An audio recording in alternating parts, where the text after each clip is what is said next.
আপনারা, শুনব এবং শোনাব আমরা। চোখ রাখুন একেবি টিভির পর্দায়।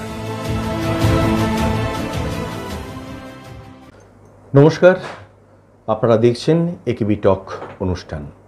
বরাবরের মতোই আমরা একেবি টক অনুষ্ঠানে উল্লেখযোগ্য এবং গুরুত্বপূর্ণ বিষয় নিয়ে আলাপচারিতায় থাকি। সেখানে সমাজের উল্লেখযোগ্য ব্যক্তিত্ব এবং গুরুত্বপূর্ণ পদাধিকারীরা আমাদের সঙ্গে এই অনুষ্ঠানে থাকেন। বিভিন্ন আলাপচারিতায় নানা ধরনের তথ্য, সচেতনতা সব কিছু আমরা তুলে ধরি আপনাদের সামনে। সেই রকম একটি বিষয় নিয়ে আজকের এই একেবি টক অনুষ্ঠান।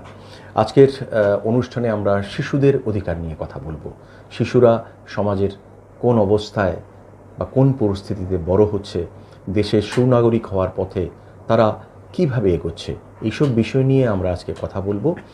সেখানে আমাদের আমন্ত্রণে আমাদের মধ্যে যিনি উপস্থিত রয়েছেন তিনি শিশু কল্যাণ সমিতির মাননীয় চেয়ারম্যান অ্যাডভোকেট অস্মিতা বণিক। আপনাকে একেবি স্টুডিওতে স্বাগত জানাচ্ছি। আমরা সকলেই জানি ম্যাডাম যে একটি শিশুই কিন্তু আমাদের দেশের ভবিষ্যৎ। সেই সুনাগরিকত্বের অধিকারে বা সুনাগরিকত্বের দিকে কিভাবে সে এগোচ্ছে, এখানে সরকারি তরফে এবং বিভিন্ন বেসরকারি তরফেও শিশুদের সেই অধিকার নিয়ে কাজ করে যাচ্ছে বিভিন্ন সংগঠন, সংস্থা, দপ্তর। শিশু কল্যাণ সমিতি এমনই একটি দপ্তর, সরকার পরিচালিত। সেখানে আপনারা কিভাবে শিশুকে তাদের অধিকার সম্বন্ধে নিশ্চিত করছেন, একটু যদি আপনারা বলেন। প্রথমেই বলি, চাইল্ড ওয়েলফেয়ার কমিটি, সেটা juvenile justice care and protection act for children, সেই 2000 মানে যে অ্যাক্টের আন্ডারে চ্যাপ্টার 5 যেটা কমপ্লিটলি আপনার সিডব্লিউসির কথা বলা হয়েছে। এই সিডব্লিউসি মানে আমাদের ত্রিপুরার ক্ষেত্রে প্রত্যেকটা ডিস্ট্রিক্টে একটা করে সিডব্লিউসি আছে। সেখানে একজন চেয়ারপারসন বা চেয়ারম্যান এবং 4 জন মেম্বার থাকেন বিভিন্ন ফিল্ড থেকে। ওনারা আপনার ল ব্যাকগ্রাউন্ড বা যারা সোশ্যাল ওয়ার্কিংয়ের সাথে অ্যাজ এ সোশ্যাল ওয়ার্কার আছেন বা আর্ট অ্যান্ড কালচারের সাথে যুক্ত আছে, মেডিকেল লাইন, সেই সমস্ত জায়গা থেকে নেওয়া হয়, মানে ডিফারেন্ট সেক্টর থেকে নেওয়া হয়। মূলত তাদেরকেই নেওয়া হয় যাদের সমাজের মানে those who R deeply rooted with society, মানে সমাজের ধরুন একদম লাস্ট ব্যক্তি পর্যন্ত যাদের অ্যাক্সেসিবিলিটি আছে তাদেরকে এই কমিটিতে মূলত রাখা হয়। তো সেই ক্ষেত্রে 2000-এ এই একটা যে অ্যাক্টের আন্ডারে এই প্রভিশন এসছে, যেটা সারা ভারতবর্ষেই এইভাবে লাগু আছে প্রতিটা স্টেটের ক্ষেত্রে। মানে প্রত্যেকটা ডিস্ট্রিক্টে একটা করে সিডব্লিউসি আছে। কিন্তু দেখুন, মানে এটা একটা শুরুতেই বলতে হয় যে কবি সুকান্ত ভট্টাচার্য, যিনি নিজেই কিশোর বয়সে মহাপ্রয়াণ হয়েছিল ওনার, এটা আমাদের একটা বিরাট লস। কিন্তু সুকান্ত ভট্টাচার্য ওনার ছাড়পত্র কবিতায় বলেছিলেন শেষের দিকের 2টা লাইন যে এই বিশ্বকে এই শিশুর বাসযোগ্য করে যাব আমি, নবজাতকের কাছে এই আমার দৃঢ় অঙ্গীকার। কারণ এই যে সুকান্ত ভট্টাচার্য যে কথাটা বলেছিলেন, কারণ উনি তো মাঠে ঘাটে ময়দানে সব জায়গায় যেতেন। উনিও খুব ডিপলি দেখেছে সোসাইটিকে। উনি ক্ষুধার রাজ্যে পৃথিবী গদ্যময় যেরকম দেখেছে, উনি নবজাতকের কাছে অঙ্গীকার করেছিলেন যে আমি পৃথিবীকে বাসযোগ্য করে যাব। কারণ আমাদের কথাটা শুরুতে বলতেই হয়, আপনি আমি অ্যাসুরেন্স দিয়ে বলতে পারি যে একটি কুকুরের ছানা কুকুরেই হবে, একটা সিংহের শাবক সিংহ হয়, কিন্তু একটা মানুষের গর্ভে জন্ম হওয়া শিশু সেটা যে মানুষ হবে সেটার গ্যারান্টি কেউ দিতে পারে না। This is the most unfortunate thing or fortunate thing. কারণ কি, মানুষের সন্তানকে মানুষ রূপে তৈরি করতে হয়। দেখবেন একটা অন্য মানুষকে বাদ দিয়ে যে কোনো, এটা সাপ হোক, পাখি হোক, যাই হোক, এটা শাবক ঠিক অল্প কিছুদিনের মধ্যেই বা তৎক্ষণাৎ সে দাঁড়াতে পারে, নিজের খাবারটা নিজে আহরণ করতে পারে। কিন্তু মানব শিশুর ক্ষেত্রে সেটা হয় না। একটা মানুষের সন্তান, তাকে মানুষ করে গড়ে তুলতে হয়। এবং এই আয়োজনের জন্যই ভারত সরকার বলুন, রাজ্য সরকার বলুন, এই যে আমাদের সোশ্যাল ওয়েলফেয়ার ডিপার্টমেন্ট এবং এখন যে মহিলা এবং বাল বিকাশ মন্ত্রণালয় সবচাইতে বড় সেগমেন্ট নিয়ে কাজ করছে সার্বিক উন্নয়নের ক্ষেত্রে, এই জন্যই এত আয়োজন। আর চাইল্ড ওয়েলফেয়ার কমিটি আমরা ওই সোশ্যাল ওয়েলফেয়ার ডিপার্টমেন্টেরই একটা ছোট্ট স্টেক হোল্ডার হিসাবে সমাজের এই কাজটাই করার চেষ্টা করছি। আমাদের কাজ হচ্ছে শিশুদের care and protection, treatment, rehabilitation, overall development, in fact যেটাকে বলা হয় যে একটা বাচ্চার আগামী দিনের কি ভবিষ্যৎ হবে, মানে কেউই কিন্তু পতিত নয়। দেখবেন অনেকের আনওয়ান্টেড চাইল্ড থাকে। আমরা সবার কাছে এটা আপনার এই স্টুডিওর মাধ্যমে বিনম্র অনুরোধ করছি, বাচ্চাগুলিকে ডাস্টবিনে ফেলে না দিয়ে প্রতিটা হোমের পাশে, ইনফ্যাক্ট আমাদের চাইল্ড ওয়েলফেয়ার ওয়েস্ট এবং প্রত্যেকটা ডিস্ট্রিক্টেরই অফিসের সামনে একটা ছোট্ট দোলনা মতো দেওয়া আছে, কেস দেওয়া আছে, সেখানে বাচ্চাগুলিকে আপনারা ড্রপ করবেন। আপনার আছে বলে আপনি চান না বলে ফেলে দিচ্ছেন, এরকম অনেক নিঃসন্তান দম্পতি আছে যারা একটা বাচ্চার জন্য খুব প্রেভ করছে, মানে ওরা প্রে করছে, পাচ্ছে না। তো যার যেটা অতিরিক্ত হচ্ছে বা মনে হচ্ছে আনওয়ান্টেড, সেটা ফেলে দেবেন না, কারণ এটাকে মানুষ হিসেবে গড়ে তোলার জন্য সরকারের যথেষ্ট প্রচেষ্টা আছে। আমরা জানি মিশন শক্তি মহিলাদের জন্য এবং মিশন বাৎসল্য বাচ্চাদের জন্য। এই মিশন বাৎসল্যে ওভারঅল মানে একটা শূন্য থেকে বলতে আপনি বলতে গেলে যেটা বোঝাতে চাইছি যে মাতৃ জঠর থেকে একটা বাচ্চার 18 বছর পর্যন্ত, এই যে একটি বলা হয়েছে শিশু বলতে আমরা তাদেরকে বুঝি যারা 18 বছরের নিচে। তো 18 বছরের নিচে বা আফটার কেয়ার 18 বছরের পরেও হয় মেয়েদের ক্ষেত্রে। তো আমরা child welfare committee basically abundant street child, তারপরে আপনার সারেন্ডার যারা চাইল্ড আছে বা কনফ্লিক্ট উইথ ল কিন্তু তার সিএনসিপি, তার কেয়ার অ্যান্ড প্রোটেকশনের প্রয়োজন আছে, সেই ক্ষেত্রেও আমরা কাজ করে থাকি। আমাদেরকে সেই মান্যতা দিয়েছে। আর ওভারঅল যদি আমরা বলতে চাই যে ভারতের সংবিধান আর্টিকেল 14-এ বলেছে রাইট টু ইকুয়ালিটি, আইনের চোখে নারী পুরুষ কোনো ধর্মীয় মানে বিধিনিষেধের ঊর্ধ্বে গিয়ে সবাই সমান। কিন্তু আর্টিকেল 15 হচ্ছে পজিটিভ ডিসক্রিমিনেশন, সেখানে মহিলা এবং শিশুদের জন্য একটা রাজ্য সরকার যদি মনে করে আমার রাজ্যের মহিলারা পিছিয়ে আছে, শিশুদের আরও বেশি উন্নয়নের প্রয়োজন, care protection safety overall best interest of child কিছু প্রয়োজন, তখন কিন্তু রাজ্য সরকার আইনও প্রণয়ন করতে পারে, হ্যাঁ, সুবিধার্থে। তো বাচ্চাদের জন্য সত্যিই তো একটা দেশের ভবিষ্যৎ বাচ্চাদের জন্য, কিন্তু সেই বাচ্চাদেরকে কিন্তু আমাদের গড়ে তুলতে হয়, এদেরকে মানুষ করে তুলতে হয়। এটা আপনি শিক্ষা বলুন, সংস্কার বলুন, স্বাস্থ্য বলুন, সব দিক থেকে। একটা বাচ্চা দেখুন জন্মের সময় হয়তো ডিফ অ্যান্ড ডাম হয়েছে, আমরা দেখি এরা নেগলেক্টেড হয়, মা বাবাই নিতে চায় না, কিন্তু আমাদের এখানে ডিফ অ্যান্ড ডাম বাচ্চাদের জন্য ব্যবস্থা রাখা হয়েছে। ব্লাইন্ড, হ্যাঁ, ব্লাইন্ডদের জন্য রাখা হয়েছে, ফিজিক্যালি চ্যালেঞ্জ তাদের জন্য রাখা হয়েছে, যেখানে জন্মদাতা মা বাবা নিজেরা বাচ্চাদেরকে রিফিউজ করে, গভর্নমেন্ট সেখানে হিউম্যান রিসোর্স বলে তাদের মধ্যেও কিছু দেখার চেষ্টা করে এবং তাদের রিহ্যাবিলিটেশনের জন্য কাজ করছে। এটা এখন না, আমরা ওয়েস্ট ত্রিপুরাতে আমরা যখন গেছি আমাদের এনকামব্রেন্সি বোর্ডে দেখতে পেয়েছি 2007 থেকে চাইল্ড ওয়েলফেয়ার কমিটি অ্যাক্টিভলি কাজ করছে ত্রিপুরার জন্য এবং আমরাও সেই পথেই এগোচ্ছি। আমরা আর একটু বড় পরিসরে এগোচ্ছি কারণ আমাদের মাননীয় মন্ত্রী মহোদয় বলেছিলেন আমাদেরকে একটা সেমিনারে, মাননীয় মন্ত্রী মহোদয় সোশ্যাল ওয়েলফেয়ার ত্রিপুরা সরকারের শ্রী টিঙ্কু রায় মহোদয়, উনি বলেছিল আপনার চা বাগান মানে বাগিচা শিল্পের সাথে যারা যুক্ত আছে এবং যারা ব্রিক ইন্ডাস্ট্রিতে আছেন ওনাদেরকে যেন আমরা একটু স্পেশালি সেটা দেখি, নজরে দেখি ওনার কাছে সব বেনিফিশিয়াল স্কিম পৌঁছচ্ছে কিনা, ওদের বাচ্চারা ড্রপ আউট আছে কিনা কিংবা ম্যালনিউট্রিশনে ভুগছে কিনা। তো সেই জন্য সেই সুবাদে আমরা এখন চাইল্ড মানে প্রোটেকশন অ্যান্ড কেয়ারের জন্য আমরা চা বাগানগুলোতেও যাই এবং ব্রিক ফিল্ডেও আমরা ওইখানে আমরা যাই। এই যে বাচ্চাগুলির যে দায়িত্বটা নিচ্ছে দপ্তর বা আপনারা যেভাবে নিচ্ছেন শিশু কল্যাণ সমিতিরা, সেখানে কি বাচ্চাদের পড়াশুনো খাবার দাবার থেকে জাতীয় আর যাবতীয় যা আছে সব কিছুরই ব্যবস্থা গ্রহণ করা হয়? হ্যাঁ, আমরা তো আমার ওয়েস্ট ত্রিপুরার আন্ডারে মানে আমরা আমাদের যে 5 জনের পরিচালিত বোর্ড, এই বোর্ডের আন্ডারে আমাদের 23 আপনার হোমস রয়েছে, সেখানে গভর্নমেন্ট হোম আছে 2-3টা আর বাকিগুলো সব এনজিও পরিচালিত। কিন্তু আমাদের 2014 গভর্নমেন্ট সেন্ট্রাল গভর্নমেন্ট ফর্ম হওয়ার পর একটা নতুন দিগন্তের উন্মোচন হয়েছে, সেটা হচ্ছে মিশন বাৎসল্য।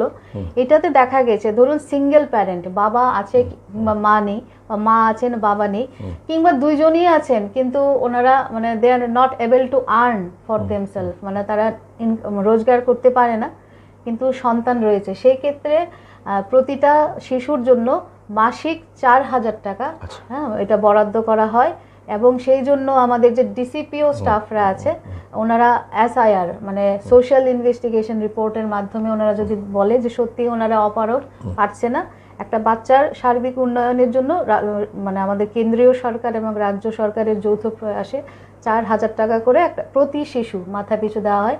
সেটা তার শিক্ষা এবং স্বাস্থ্য এবং প্রতি মাসে সার্বিক 18 পর্যন্ত পেয়ে থাকে। আর একটা দিস ইজ দ্য লাস্ট মানে রিসোর্ট, সেটা হচ্ছে মানে ইনস্টিটিউশনাল কেয়ার, মানে এই যে হোমগুলো আমি যে বললাম 23টা হোম আছে, এই হোমগুলিতে তাদেরকে রাখা হয়। ধরুন মা মানে স্বামী পরিত্যক্তা নারী, উনি পারছেন না, বা মা মৃত, ডেলিভারির সময় মারা গেছে বা পরবর্তী সময় মারা গেছেন, তো বাবা পারছে না বাচ্চাটাকে টেক কেয়ার করতে, বাড়িতে কেউ নেই, কিংবা আমাদের এখানে যে স্ট্রিট লেডিরা আছে, কোনো মেন্টালি রিটায়ার্ড লেডি আছে, তো এদের বাচ্চাদেরকেও হোমে রাখা হয়। তো হোমে রাখার ক্ষেত্রে কিছু ব্যাপার হলো যে একটা হচ্ছে সা হচ্ছে মানে স্টেট অ্যাডপশন এজেন্সি, SAA সা স্টেট অ্যাডপশন এজেন্সি। সেটার ক্ষেত্রে এটা একদম মানে 6 বছরের নিচে বাচ্চাদের রাখা হয়, কারণ এদের একটু অন্য রকমের কেয়ার অ্যান্ড প্রোটেকশনের প্রয়োজন, হেলথ হাইজিন, একদম ছোট বাচ্চা যারা ইনফ্যান্ট ওদেরকে অন্য রকমের প্রয়োজন। আর 6 বছর থেকে 18 বছর পর্যন্ত যারা আছে তাদেরকে রাখা হয় CCI। তো সেইভাবে মানে নেওয়া হয়। আর প্রতিটা CCI এর বাচ্চার জন্য সরকার মাসে 3,000 টাকা করে মানে বরাদ্দ করে রাখেন। কিন্তু আমরা দেখছি এখানে সত্যি একটা নতুন যুগের আমরা মানে সম্মুখীন, যেখানে বিশ্বায়নের যুগে দেখা যাচ্ছে যে গ্লোবাল ওয়ার্মিং একটা বিষয়, সেখানে মানব হৃদয় অনেক বেশি বড় হয়েছে, মানুষ এখন দিতে শিখেছে। কারণ হোমগুলিতে দেখা যায়, দেখুন মানে এটা সত্যি খুব আনন্দের, নিজেরা খুব জাঁকজমকপূর্ণ ইভেন্ট করে থাকে, বিয়ে বলুন কি শ্রাদ্ধ বলুন, কারোর বার্থডে পার্টি বলুন, এই বাচ্চাদেরকে ওনারা শামিল করেন। এখন কিন্তু এটা ট্রেন্ড একদম হয়ে গেছে। এবং প্রচুর এই যে NGO গভর্নমেন্ট হোমগুলিতে তো গভর্নমেন্ট দিয়ে থাকে, অনেক সময় দেখা যায় NGO পরিচালিত হোম, ওইখানেও কিন্তু সবাই যাচ্ছে যে আমার বাচ্চার জন্মদিন আমি এদের সাথে শামিল হয়ে করব। এটা আমাদেরও খুব ভালো লাগে, তাতে করে ওনার বাচ্চার জন্যও কিন্তু একটা ভালো মেসেজ যাচ্ছে, এই যে মানসিক স্বাস্থ্যের একটা বিকাশ হচ্ছে, যে সবার মধ্যে শেয়ারিং। কারণ এখন তো নিউক্লিয়ার ফ্যামিলি, প্রত্যেকটা প্রতিষ্ঠিত ফ্যামিলি বলুন বা ফ্যামিলিতে দেখা যায় মা বাবা একটা সন্তান, কিন্তু ওনারা যে এই অনাথ শিশুদের মাঝেও নিজেদের আনন্দ খুঁজে পান, বা ধরুন আজকে যারা সবাই অনাথ না, পরিস্থিতির শিকার, এবং সেটা কিন্তু কোনো দয়া দেখিয়ে না, ওরা মানে সাহচর্য না, মানে ওনারা নিজের থেকে যান, ভালোবেসে যান। এটা একটা অনেক ভালো লাগার জিনিস, আমাদেরও খুব ভালো লাগে যখন আমাদের কাছে পারমিশনের জন্য আসেন যে আমি আমার ছেলের বিয়ে ওরকম একটা অনুষ্ঠান করব, আমার ওই হোমের বাচ্চাদেরকে নিয়ে যেতে চাই। বা গতকাল ন্যাশনাল ড্রামা, এই যে এখানে আমাদের ন্যাশনাল ড্রামা একাডেমি আছে, ওইখান থেকে একজন গেছিলেন যে আমি child marriage, child labour, drug abuse এইগুলি নিয়ে নুক্কড় নাটক করব, মানে স্ট্রিট ড্রামা, তো বাচ্চাদেরকে একটু দিন। ওনারাই নিয়ে গেছেন, এনেছেন, মানে এটা ভালো লাগে যে ওনারা মেইন স্ট্রিমে বাচ্চাদেরকে আনার জন্য মানে সাধারণ মানুষও চেষ্টা করছে। আসলে সবাই যখন এগিয়ে আসবে তখনই এটার সার্থকতা। ঠিক, একটু আগে যেটা বললেন ম্যাডাম, যে এই যে চাইল্ড ম্যারেজ, আমরা চাইল্ড ম্যারেজের ক্ষেত্রে আমরা আমাদের কাছে যা রিপোর্ট থাকে সেখানে কিন্তু ত্রিপুরাতে অনেক হচ্ছে, এই চাইল্ড ম্যারেজটা এখনও চলছে। সেই ক্ষেত্রে কি কি বিশেষ পদক্ষেপ নিয়েছেন, বা বিষয়গুলি আপনারা তো সরাসরি ফেস করেন, সেখানে কি কি কারণগুলি আপনারা দেখতে পাচ্ছেন? আমাদের এই অক্টোবর মানে ঠিক দেবী পক্ষের যে আমরা তো আনন্দ উৎসবের পর 28 ও 29 আমাদের নিউ সেক্রেটারিয়েটে আমাদের মাননীয় মন্ত্রী, আধিকারিক এবং আমাদের যিনি secretary social welfare deputy secretary সবাই মিলে, মানে শুধু আমরা ওয়েস্টে না, ওভারঅল সারা ত্রিপুরা থেকে সব CWC এসেছিলেন।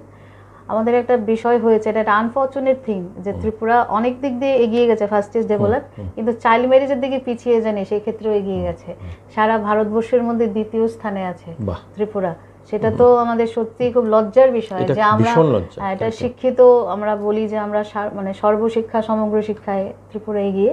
তো সেই ক্ষেত্রে যেটা দেখা গেছে, সেটার ক্ষেত্রে কিন্তু সরকারের যে প্রয়াস মানে এই যে এটা রোধের ক্ষেত্রে, এটা না, এটা আমরা বলতে পারি যে আমাদের অ্যাওয়ারনেস, সেন্সিটাইজেশন এগুলো অনেক বেশি বাড়াতে হবে। অনেক প্যারেন্টসদেরই একটা থাকে যে আমরা তো গরিব, মেয়েদেরকে কি করব, বিয়ে দিয়ে দিই। কিন্তু দেখুন, যদি 18 বছরের নিচে কোনো মেয়ের বিয়ে হয়, 21 বছরের আগে কোনো ছেলের বিয়ে হয়, তারা কিন্তু এই যে প্রধানমন্ত্রী মাতৃবন্দনা যোজনা, এবং প্রধান মাননীয় মুখ্যমন্ত্রীর মাতৃপুষ্টি যোজনা এই স্কিমের আওতায়ও আসে না।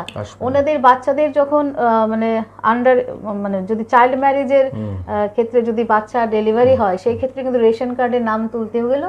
মানে আপনি এখানে প্রথম থেকেই মানে অনেকগুলো ইররেগুলারিটিসের শিকার হয়ে যাচ্ছেন, কারণ একটা ইল্লিগাল কাজের জন্য। তো এটা তো একটা হতে পারে না, এটার একটা সলিউশন হতে পারে না।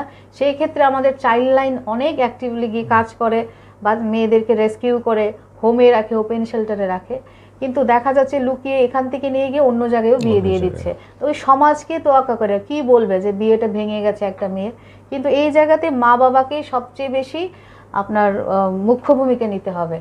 এই ক্ষেত্রে ওনাদেরই মানে অ্যাজ এ স্টেক হোল্ডার, আমরা যদি সংস্থাগুলি স্টেক হোল্ডার কাজ করছি, কিন্তু এখানে প্রাইম স্টেক হোল্ডার হবে নিজের ফ্যামিলি। হ্যাঁ, যে আমি যেরকম আমরা এখন বলি যে ডাউরি পণ নেব না, পণ দেব না, সেক্ষেত্রে আমরা বাল্য বিবাহ করব না, এবং কেউ যদি করে তাকেও আমরা সহায়তা করব না। এইভাবে যদি আমরা সবাই একসাথে জাগ্রত হই তাইলেই কিন্তু এটা সম্ভব। কারণ সরকার যথেষ্ট প্রচেষ্টা করছে, প্রকল্প আনছে, কিন্তু এটা আনলে কি হবে, যারা ধরুন আমরা যেটা ভালনারেবল সেক্টর, যার যেটা প্রয়োজন সে যদি এটা অ্যাভেল করতে না চায়। আর বিষয়টা এরকম হয়েছে, আমরা দেখেছি, দেখেন চাইল্ড লেবারের ক্ষেত্রে গেলে বলে দেয় আপনি আমাকে খাওয়াবেন, আপনি নিয়ে রাখবেন। হ্যাঁ, মানে বাচ্চাদের মানসিকতা ওই জায়গায় নিয়ে গেছে। কিন্তু যে চাইল্ড লেবার সে তো স্কিলড লেবার হতে পারবে না, কারণ সে খুব কম সময়ে শুরু করেছে। হ্যাঁ, যদি একটা স্কিল লেবার হতে চায় তার মানসিক এবং শারীরিক দুটোরই খুব প্রয়োজন। যে খুব ছোটবেলা থেকে শিশু শ্রমের সাথে যুক্ত, যে খুব ছোটবেলা থেকে, ধরুন অনেক ক্ষেত্রে দেখা যায় মা বাবাও বিয়ে ঠিক করে না, আউট অফ ফ্যান্টাসি, ইলোপমেন্ট, পালিয়ে যায়। হ্যাঁ, তখন বা বারবার যাচ্ছে, এখন কি করবে ছেলের বাড়ির মানুষ, মেয়েটাকে রাখছে। কিন্তু খুব কম সময়ে আন্ডার এজে যদি বিয়ে করে, সে তো বিয়ের কনসিকুয়েন্সটা বোঝার মতো জায়গাতে যায়নি। বিয়ে তো শুধু আর একদিনের প্রোগ্রাম না যে আমি সাজগোজ করলাম, সবাই আসলো, বাজনা বাজলো, আমাকে গিফট দিল। এটার তো পরবর্তী সারা জীবনের দায়িত্ব, বিশেষভাবে বহন করার মানে হচ্ছে বিবাহ। এই বিবাহর যে মানে আফটার ইফেক্ট তার থাকে, সেটা বোঝার জন্যও তো আপনাকে সেভাবে তৈরি হতে হবে। তো সেই ক্ষেত্রে আমরা চেষ্টা করছি, কারণ মাননীয় মন্ত্রীও যেভাবে সবাইকে নিয়ে একটা সমন্বয় বৈঠক আপনি বলতে পারেন যেটা করলেন, এবং উনি একটা দিশা নির্দেশও করলেন, আমরা সেইভাবেই কাজ করছি, করব। ডিপার্টমেন্টও আমাদেরকে সহায়তা করছে। কিন্তু চাইল্ড ম্যারেজের ক্ষেত্রে দেখা যাচ্ছে এখন তো টিভি সিনেমারও একটা প্রভাব থাকে। এখন সিনেমাও তো এগুলো দেখাচ্ছে যে smoking is dangerous to health, এরপরে চাইল্ড ম্যারেজ প্রোহিবিশন প্রচেষ্টা চলছে, কিন্তু আমাদেরকে এটা অ্যাভেল করার মতো ওই পরিস্থিতিতে উঠতে হবে। এর জন্য অ্যাওয়ারনেসই একমাত্র মানে, আর আমাদের স্কুলগুলিতে বালিকা মঞ্চ, প্রতিটা স্কুলে বালিকা মঞ্চ আছে, এবং এখন যাদের স্কুলের শিক্ষক শিক্ষিকারা আছেন, ড্রপ আউট কেউ যদি স্কুলে না আসে যোগাযোগ করেন, তো সেইভাবে হয়তো আমরা খুব দ্রুতই আমাদের মানে লক্ষ্যে পৌঁছতে পারবো। চাইল্ড ম্যারেজ ত্রিপুরা থেকে হয়তো দেখা যাবে, এখন পোলিও যেরকম পোলিও মুক্ত ভারত হয়েছে, তখন হয়তো আমরা এই চাইল্ড ম্যারেজ মুক্ত ভারত পাবো। কিন্তু সেই ক্ষেত্রে প্রথম যে ধাপটা, সেটা কিন্তু আমাদেরকে সবাই এগিয়ে আসতে হবে, প্রতিটা ফ্যামিলি। এটা জনজাগরণের প্রয়োজন, এবং জনজাগরণের মাধ্যমে আমরা এটা ঠেকাতে পারবো। আইন তো অনেক আগে হয়ে রয়েছে, এবং রাজ্য সরকার, কেন্দ্রীয় সরকার যথেষ্ট চেষ্টা করছেন। তারপরেও এটা সম্ভব তখনই হবে যদি প্রতিটা ফ্যামিলি এগিয়ে আসে। ঠিক, আমরা কথা শুনছিলাম যে আমরা শুরু করেছিলাম শিশুর অধিকার নিয়ে, কিন্তু সমাজের এমন কিছু দিক থাকে যেখানে জ্ঞানের আলো পৌঁছায় না, সেইখানে রাজ্য সরকার সহ বিভিন্ন এনজিও, বিভিন্ন সামাজিক সংগঠনগুলো সচেষ্ট রয়েছে যে এইরকম সচেতনতামূলক কর্মকাণ্ডের মাধ্যমে যদি সেই জ্ঞানের আলোটা পৌঁছায়, তাহলে কিন্তু শিশুদের ভবিষ্যৎটা আরও নিশ্চিত হতে পারে। আমরা থাকছি আলোচনায়, নিয়ে নিচ্ছি ছোট্ট একটা বিরতি, সঙ্গে থাকুন।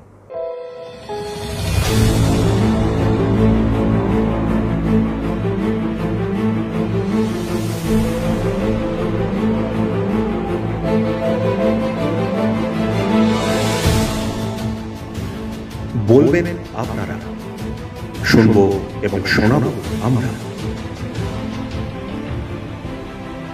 চোখ রাখুন একেবি টিভির পর্দায়।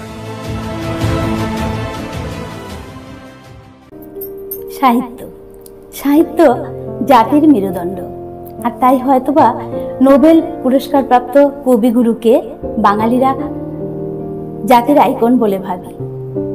আর এই সাহিত্য নিয়ে যত আলাপ যত আলোচনা আমরা করব ততই হব ঋদ্ধ থেকে ঋদ্ধতর। কারণ পরবর্তী প্রজন্মকেও সাহিত্যে উদ্বুদ্ধ করার দায়িত্ব কিন্তু আমাদের উপরেই বর্তায়।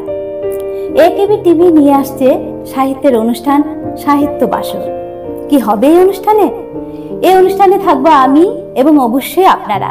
কোনো একজন কবি এবং সাহিত্যিককে নিয়ে বসে সাহিত্য সমুদ্রে ডুবকি মারব। দেখবেন উঠে আসবে মুঠো মুঠো মুক্ত মণি। রাজ্যের কবি সাহিত্যিকদের সাদর আমন্ত্রণ জানাচ্ছি আমাদের এই একেবি টিভির সাহিত্য বাসরে অংশগ্রহণ করার জন্য। অংশগ্রহণ করার জন্য সরাসরি যোগাযোগ করবেন নিচে স্ক্রলে দেওয়া নাম্বারে। তাহলে চলুন আমরা শুরু করি সাহিত্য বাসর।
বলবেন আপনারা, শুনবো এবং শোনাবো আমরা। চোখ রাখুন একেবি টিভির পর্দায়। বিরতির পর আবার স্বাগত। আমরা রয়েছি একটি বিশেষ আলোচনায় একেবি টক অনুষ্ঠানের, যেখানে শিশুদের অধিকার এবং শিশুদের নিয়ে আমরা কথাবার্তা বলছি, যাতে শিশুরাই যে আগামীর ভবিষ্যৎ, দেশের ভবিষ্যৎ, সুনাগরিক হওয়ার পথে এগোবে বা তাদের কিভাবে এগিয়ে দিয়ে যায়, সেই বিষয়ে আমরা কথা বলছি।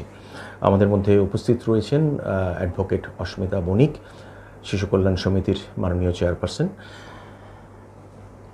আমরা আরেকটা বিষয় নিয়ে একটু কথা বলতে চাই, যে এই যে পুনর্বাসনের বিষয়ে, এই পুনর্বাসনের ক্ষেত্রে মানে যে সকল শিশুদের আপনারা নিয়ে আসছেন সেইখানে তাদের লালন পালনে তো নানা ধরনের অসুবিধা হতে পারে, কারণ সেই কীরকম পরিস্থিতি থেকে উঠে এসছে সেটা অনেকেরই অজানা থাকে।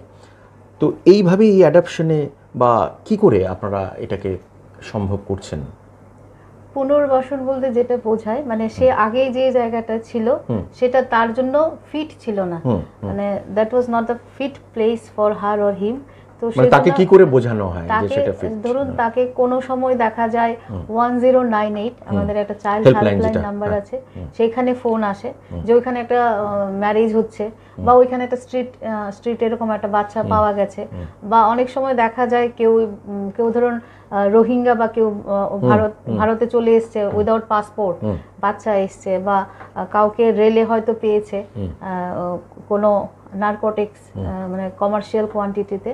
তো সেই ক্ষেত্রে বাচ্চাদেরকে যদি কনফ্লিক্ট উইথ ল হয়, তাহলে জুবিনাইল জাস্টিস বোর্ডের আন্ডারে যে আমাদের অবজারভেশন হোম আছে, স্পেশাল হোম, ওইখানে পাঠানো হয়।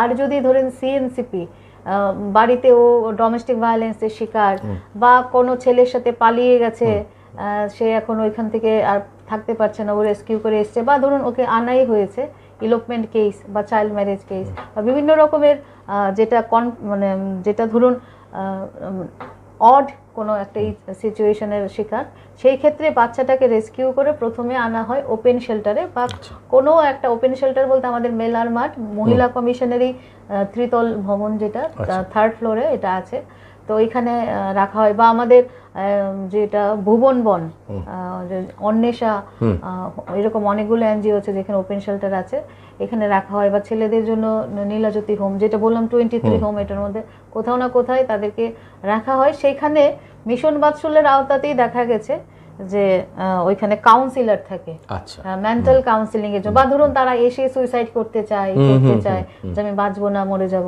ওইখানে ডাক্তার থাকে, নার্স থাকে, কাউন্সিলর থাকে, কোনো জায়গাতে তো ক্লিনিক্যাল সাইকোলজিস্টও থাকে। ওদেরকে প্রথম প্রপার কাউন্সিলিং করানো হয়, তারপর অবজারভেশনে ওনারা রাখে। প্রতিটা হোমে হোম ফাদার কিংবা হোম মাদার থাকে, যদি গার্লস হোম হয় তাহলে হোম মাদার থাকে, ওনারাও ওদেরকে টেক কেয়ার করে, দেখেন, হোম সুপার থাকেন। সেইভাবে কিছুটা সময় যাওয়ার পর তখন যখন আমাদের চাইল্ড ওয়েলফেয়ারে ওদেরকে প্রডিউস করা হয়, বা অনেক সময় আমরাই ওদেরকে কাউন্সিলিং করিয়ে, প্রপার কাউন্সিলিং করিয়ে, যদি হোমে থাকার মতো থাকে তাহলে হোমে দেই, আর যদি বাড়ি তার জন্য সেফটি প্লেস হয়, কারণ দেখুন নন ইনস্টিটিউশনাল আর কেয়ারটাই কিন্তু প্রেফারেন্স দেয়।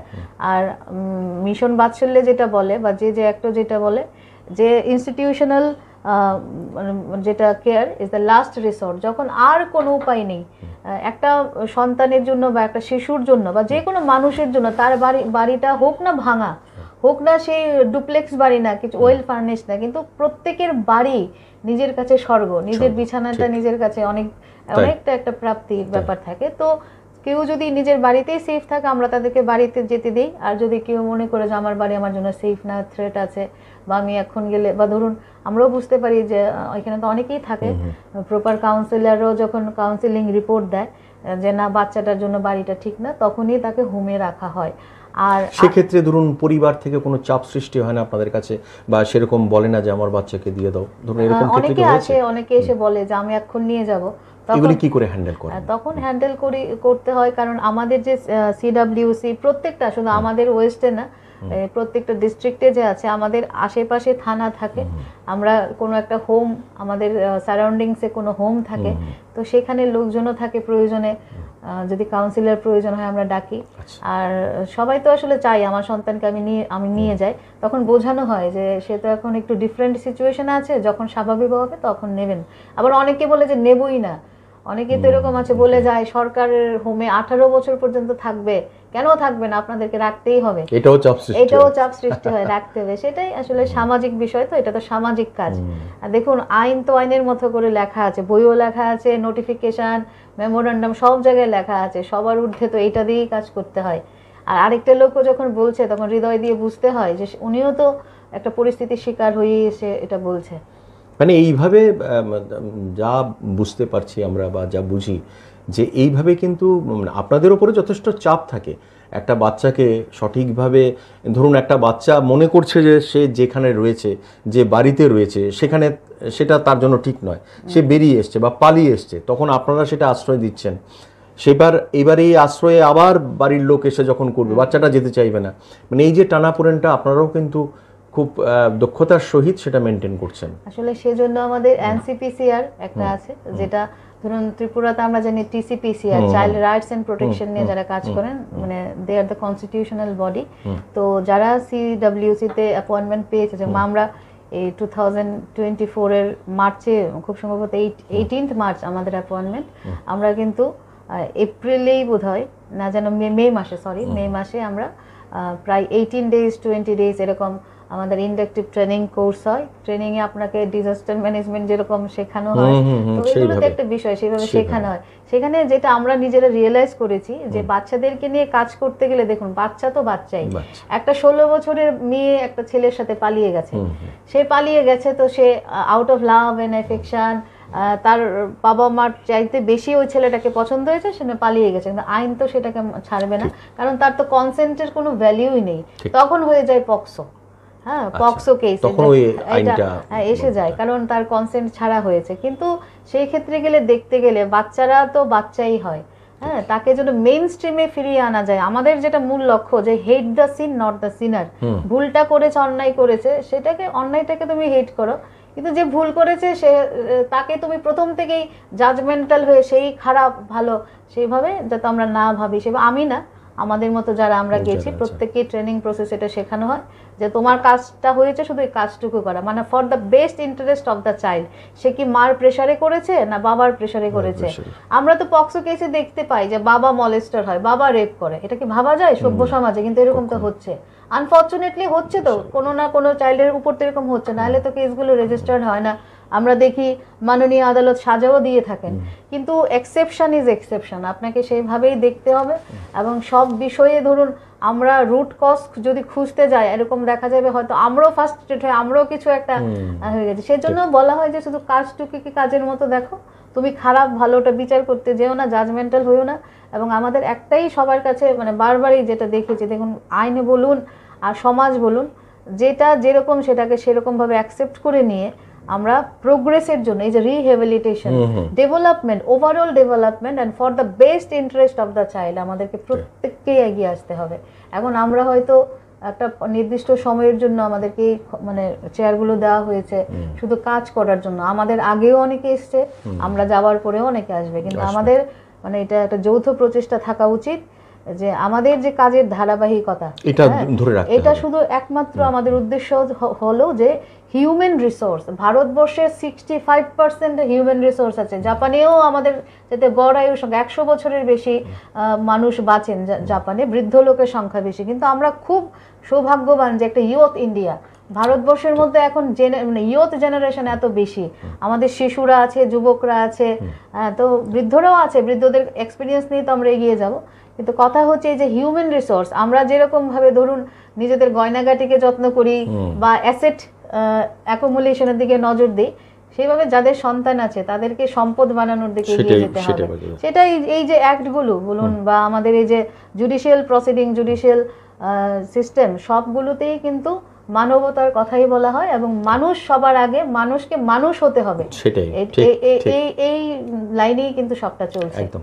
আমি অনুষ্ঠানের একদম শেষ পর্যায়ে এসে ছোট্ট একটা প্রশ্ন রাখছি আপনার কাছে, যে আপনাদের অনেক সময় দেখা যায় যে এই যে ইনফ্যান্টদের আপনি বললেন একটা দোলনা আছে সেখানে রেখে যাও, তো এইরকম তো যারা নিঃসন্তান মানে বাবা মারা আছেন, পরিবাররা আছেন, তারাও তো কোনো সময় অ্যাডপ্ট করতে আসেন, সেইখানে মানে সেইখানে কি কি রুলসে তাদেরকে চট করে নিশ্চয়ই মানে শুধুমাত্র তো আবেগকে নিশ্চয়ই ইয়ে করা হয় না, সেখানে সেই ক্ষেত্রে যেটা অল ইন্ডিয়া বেসিসে একটা আছে কারা অ্যাপ, CARA, কারা, এই কারা অ্যাপের মাধ্যমে প্রত্যেকেই এটা অ্যাপ্লাই করতে পারে। সেখানে মানে যারা কাপল তাদের টোটাল এজ 110 বছরের নিচে হতে হয়। এটা হচ্ছে আপনার ওয়েবসাইটে গিয়ে, কারা ওয়েবসাইটে পোর্টালে গেলেই স্টেপ বাই স্টেপ এটা মানে আপনার ফিল আপ করে দিতে হয়। সেইভাবে যখন আপনার ধরুন কেউ রিজন চুজ করে দেয়, যেমন নর্থ ইস্ট, আপনি বাঙালি, আপনি হিন্দু, আপনি এটা চাইলেন, আবার অনেকে তাদের কাছে সে সন্তান তো সন্তানই, এখানে হিন্দু মুসলিম খ্রিস্টানের কি মানে অপশন থাকে, আপনি কোনটা চুজ করছেন সেইভাবে আপনার কাছে আসবে।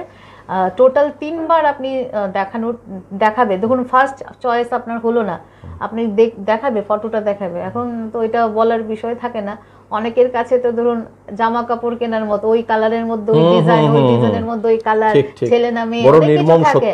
হ্যাঁ, ঈশ্বর আপনাকে কি দেবে সেটা আপনি জানবেন না। আপনি যখন ধরুন আপনি যখন মা বা বাবা হচ্ছেন, আপনি কিন্তু জানেন না আপনার ছেলে হবে কি মেয়ে হবে, বা জানাটা অপরাধ PCPNDT অ্যাক্টের আন্ডারে। হ্যাঁ, এটা মানে ভ্রূণের লিঙ্গ নির্ধারণ, সেটা এটা পারে না। কিন্তু যখন সবাই অ্যাডাপশনে আসে এরকম বলে আমার ঠিক 6 মাসের ভেতরে বাচ্চা লাগবে, আমার এই লাগবে, আমার ওরকম লাগবে, বা ওই রকম বিষয়গুলো আছে। কিন্তু কারা অ্যাপের মধ্যে 3 বার চান্স পাবেন, যখন যদি লাস্ট অপশন যদি কেউ রিজেক্ট করে তার এটা ক্লোজ হয়ে যায়, তারপর আবার নতুন করে এন্ট্রি নিতে হয়। এবং এটা খুব স্ট্রিনজেন্ট প্রসেস। ত্রিপুরাতে এটার সাকসেস রেট খুব কম, ত্রিপুরার পেপসরা কারা থেকে সেভাবে বাচ্চা নিতে পারে না, আর যারা পেয়েছেন তারা ফরচুনেট। এরকম তো কখনো হয় না যে ধরুন ছোট বাচ্চা নিল, বড় যখন হয়ে গেল বললো যে মানে কোনো কারণে নিশ্চয় ওর স্বভাব চরিত্র দেখে অপছন্দ হচ্ছে, ফিরিয়ে দেয়, এরকম কি হয়? এটা সারেন্ডার করে যায়। এটা আনফরচুনেট থিং, কিছুদিন আগে আমাদের এখানেই করে গেছে। এটা অটিস্টিক বাচ্চা, উনি আসলে আমি নামটা বলবো না, আপনার উনি হ্যান্ডেল করতে পারছিলেন না, উনি একদম ছোট নিয়েছিলেন, 1-1.5 মাসের বাচ্চা। বাচ্চাটা যখন 6+ হয়েছে উনি দেখলেন যে ওর মধ্যে প্রচন্ড অ্যাবনর্মালিটি এবং উনি কিছুভাবেই সামলাতে পারছিলেন না, মেডিকেল রিপোর্ট দেখিয়েছে। তখন আমরা বাচ্চাটাকে আমাদের স্পেশালি অ্যাভেল যে আছে দিব্যাঙ্গদের জন্য ওইখানে রাখা হয়েছে। মানে এটা আপনারা নেন, এরকম হলে নিচ্ছেন, কিন্তু স্পেশাল সার্কামস্ট্যান্সে। কিন্তু আমার ফস্টার কেয়ার যে বাচ্চাদের 6 বছর বয়স হয়ে গেছে, ধরুন এবার তাকে জিজ্ঞেস করা হয় কোনো পেপস আসলো বাচ্চা নেবে, তখন তার কনসেন্ট নিয়ে এখানে যায়, ফস্টার কেয়ারে থাকে। ধরুন আমরা মামা মাসির বাড়িতে বেড়াতে যাই, গিয়ে থাকলো কয়দিন, দেখলো যদি অ্যাডজাস্ট হয়ে যায় ফস্টার কেয়ার থেকে ফস্টার অ্যাডাপশন হয়। আরেকটা হচ্ছে HAMA, Hindu adoption and maintenance act, এটার আন্ডারেও কিন্তু অ্যাডাপশন হয়। এটা গার্জেনশিপ কোর্টে ডিস্ট্রিক্ট জাজের আন্ডারে চেঞ্জ হয় এবং বাচ্চাটাকে প্রথমে অ্যাগ্রিমেন্ট করে নিয়ে যায় হোম থেকে রিলিজ করে, বা ধরুন হোমেও বাচ্চাটা হোমে নেই, অ্যাজ এ সিএনসিপি হোমে নেই, কিন্তু কোনো পরিবারের মধ্যেও যদি কেউ কারোর বাচ্চাকে নিজের মতো করে বড় করতে চায় তাহলে এই অ্যাডাপশনের জিনিসটা আছে, এটা প্রবিধান আছে। আর প্রতিটা হোমে প্রত্যেকটা বাচ্চার জন্য আইসিপি, হ্যাঁ, ইন্ডিভিজুয়াল কেয়ার প্ল্যান, মানে ধরুন একটা বাচ্চা অঙ্কে খুব ভালো, একটা বাচ্চা অঙ্ক কম বোঝে, একজনের ঝাল খেতে ভালো লাগে, আরেকজন মিষ্টি একদমই খায় না, তো এইভাবেই তার একটা প্ল্যান থাকে। এবং ডাক্তাররাও ওর হেলথ চেক আপ, হিমোগ্লোবিন ঠিক আছে কিনা বা ওয়েট বাড়ছে কিনা, এই বিষয়গুলো রেগুলার কনস্ট্যান্ট চেক আপে থাকে। তো মিশন বাৎসল্যের আন্ডারে এইটাও আছে যে আইসিপি, ইন্ডিভিজুয়াল কেয়ার প্ল্যান, এটা প্রতিটা হোমে, রেজিস্টার্ড যে হোমগুলো আছে আমাদের আওতায়, ওই হোমের প্রতিটা বাচ্চার, আপনি যদি মনে করেন যে ওই হোমে ওই বাচ্চাটার প্রেজেন্ট পজিশন দেখতে চান তাহলে আইসিপি দেখলেই বোঝা যায়, এটা ওনারা মেনটেন করেন। গোটা রাজ্যেই শিশু কল্যাণ সমিতি তার ধারাবাহিকতা বজায় রেখেই কিন্তু ওনাদের এই দায়িত্ববোধে রয়েছেন এবং থাকছেন, অবিরত থাকছেন। যে 23টা হোমের কথা বলছিলেন আপনি, 23টা হোম কিন্তু তার কাজগুলি করছে। আমরা বলবো যে যখনই এরকম কোনো অসুবিধা দেখবেন, কোথাও সমস্যা দেখবেন, তাহলে এই শিশু সুরক্ষার জন্য বা খবর দেওয়ার জন্য যে টোল ফ্রি নম্বরটি আছে সেটা অবশ্যই আপনারা জেনে নিন, 1098। আপনারা 1098-এ এই শিশু সংক্রান্ত যে কোনো সমস্যা বা তাদের সুরক্ষার বিষয়ে কিছু জানাতে যদি চান তাহলে আপনারা জানাতে পারেন 1098-এ। ম্যাডামের কথা ধরেই বলবো যে শুরুতে ম্যাডাম একটা খুব সুন্দর কথা বলেছিলেন যে পশু পাখির বাচ্চারা পশু পাখিই হচ্ছে, জন্তু জানোয়ারের বাচ্চারা জন্তু জানোয়ারই হবে, কিন্তু প্রাণ ওদেরও আছে, কিন্তু সর্বশ্রেষ্ঠ হচ্ছে মানুষ জীবের মধ্যে। সেই জীবের যে সন্তান হয়, মানুষ হয়, তাকে কিন্তু মানুষ হতে হয়, তাকে মানুষ করে দিতে হয়।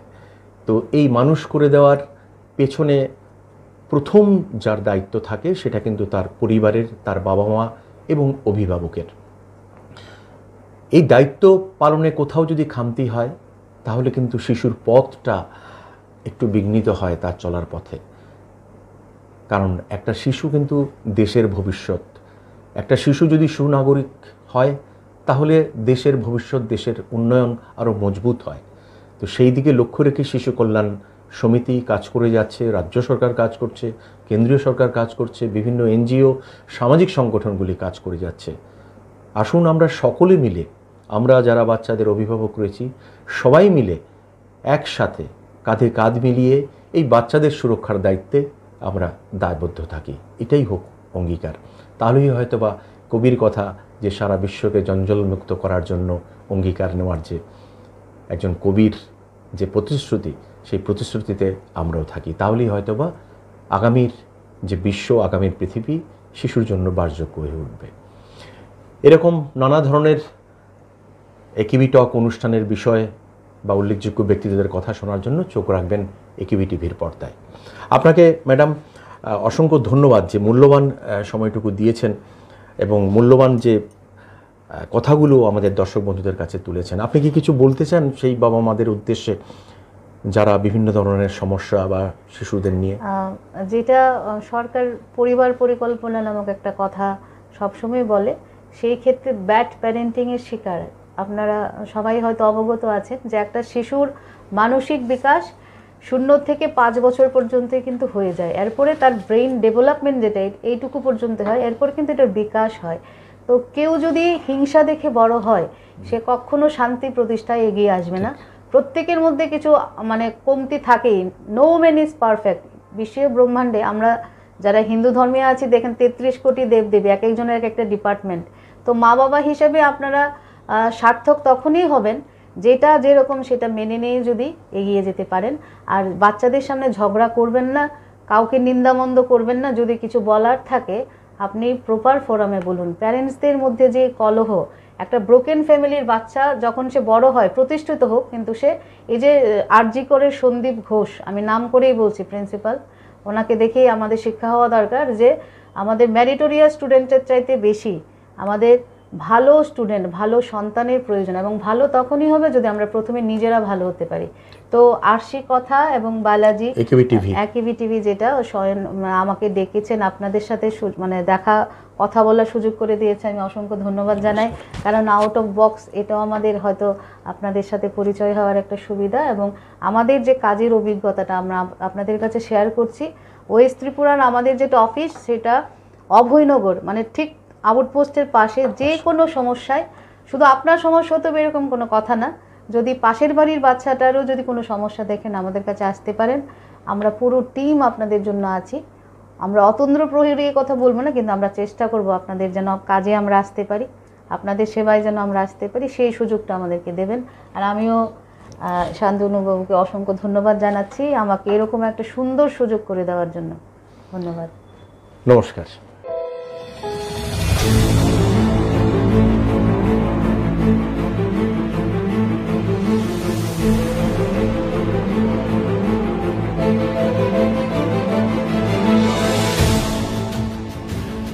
বলবেন আপনারা, শুনবো এবং শোনাবো আমরা। চোখ রাখুন একেবি টিভির পর্দায়।